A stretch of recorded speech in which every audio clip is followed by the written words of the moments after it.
ನೀವೆಲ್ಲ ರೈತರಿಗೂ service road ಕೊಡ್ಲೇಬೇಕು.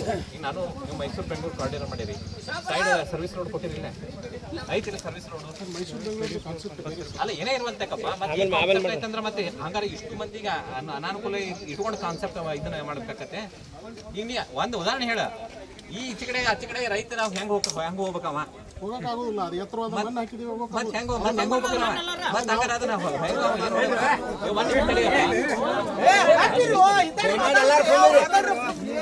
ಕೆಲಸ ಮಾಡಿ, ನೀವು ಒಂದು ಕೆಲಸ ಮಾಡಿ, ನಿಮ್ಮ ಹೈರ್ ಅಥಾರಿಟಿ ಜೊತೆ ಮಾತಾಡ್ರಿ.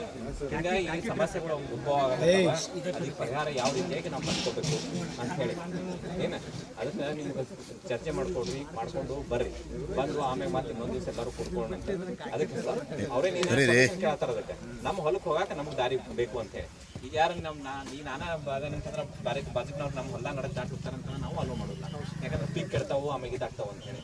ಅದ್ರ ಸಲುವಾಗಿ ನೀವು ಹೈಯರ್ ಅಥಾರಿಟಿ ಜೊತೆ ಮಾತಾಡಿ ಡಿಸ್ಕಷನ್ ಮಾಡ್ರಿ. ಅಲ್ಲಿ ಮಟ್ಟ ವರ್ಕ್ ಸ್ಟಾಪ್ ಮಾಡ್ರಿ, ಅಲ್ಲಿ ಮಟ್ಟ